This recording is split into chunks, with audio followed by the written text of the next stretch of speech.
Discipline is a tool, not a religion, not an identity, not a substitute for strategy.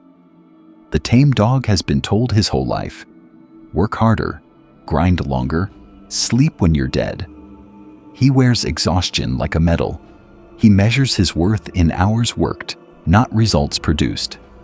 He is a hamster on a wheel, convinced that if he just runs fast enough, he will finally arrive somewhere meaningful. He is wrong. The wolf operates on a different law. He knows that rest is not laziness. Rest is strategic recalibration. There is a point where grinding ceases to be productive and becomes self-harm. It is the slow destruction of the very machine that builds your empire. Machiavelli understood that a prince must know when to wage war and when to consolidate. The wise general does not fight battles he cannot win, and you cannot win any battle when your mind is fog, your body is wrecked, and your spirit is ash. Today, we expose the dark side of discipline. We decode the 4 laws of strategic energy management. This is how you sustain power without burning out. Type REST in the comments if you are ready to work smart, not just hard. Let's dive in. Law 1. The Law of Diminishing Returns. Know your curve. The first law is mathematical. Every hour you work has a value. But that value does not stay constant. It peaks, then it plummets. The tamed dog believes that 16 hours of work is twice as good as 8 hours. He has never studied the curve. Here is the brutal truth. Your 10th hour of work in a day is likely operating at less than 50% effectiveness. The decisions you make in that hour are worse. The words you write are sloppier. The problems you solve are the wrong ones. You are not building, you are undoing. Your execution is to find your peak and respect it. For some, it is 4 hours. For others, it is 8. Track your output, not your time. When the quality drops below your standard, stop. Not from laziness, but from the cold recognition that continuing is counterproductive. I spent years glorifying the 16-hour day. I would post screenshots of my laptop at 3 a.m., proud of my sacrifice. But I was delusional. I look back at the work I produced in those hours. It was garbage. Worse than garbage because the next day I was too exhausted to fix it. I was digging a hole and calling it a skyscraper. The moment I admitted that my 6th hour was my last good hour, my output doubled. I stopped measuring effort and started measuring effect. Law 2. Busy versus effective. The motion trap. This second law exposes the most common delusion. The tamed dog loves motion. Motion feels like progress. Answering emails, organizing files, attending meetings, scrolling for research. It all feels productive. It creates the comforting illusion of effort without the terror of actual results. The wolf deals in action. Action produces outcomes. Action changes the world. Action is uncomfortable because it invites judgment. Motion is safe because it looks like work without risking failure. Machiavelli warned against the prince who confuses activity with achievement. The courtier who bustles about looking busy is often the one who accomplishes nothing of value. Your execution is brutal honesty. At the end of each day, ask yourself, what did I actually produce? Not what did I do, but what did I create, finish, or advance? If the answer is nothing, you were in motion.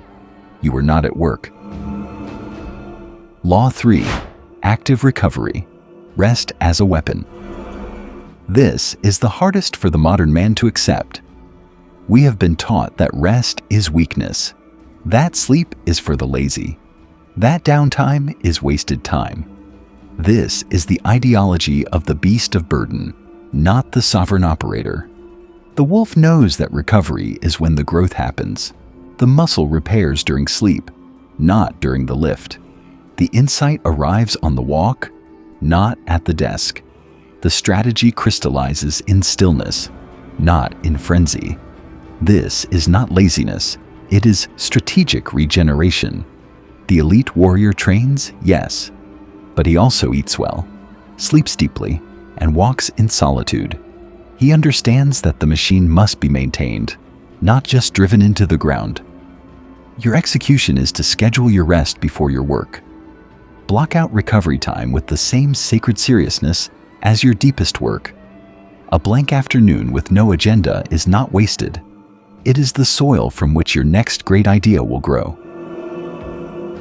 Law 4. The sunk cost of bad habits? When grind creates loss.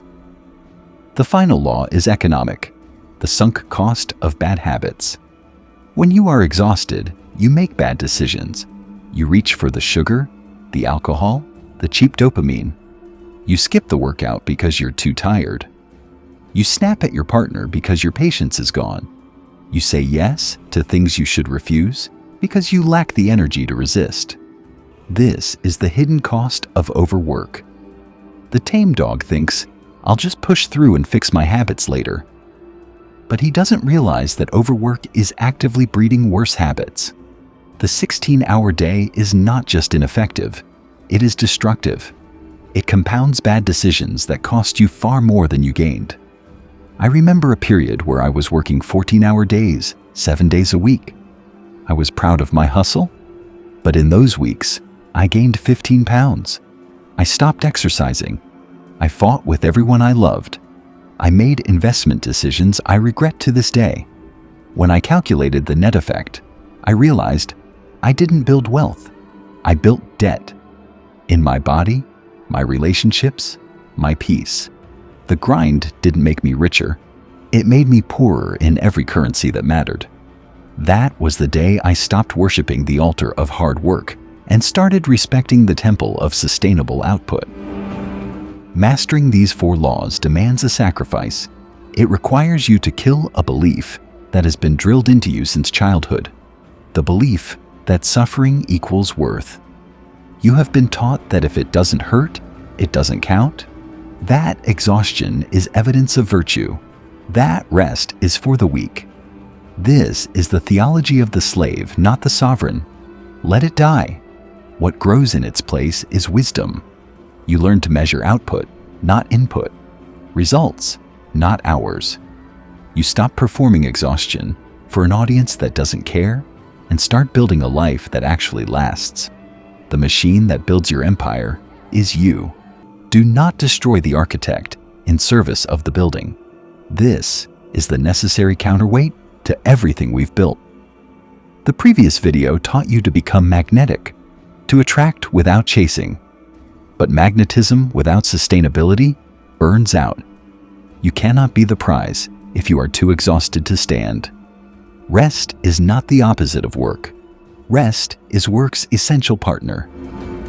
Your mission this week is counterintuitive. You will play the stop game.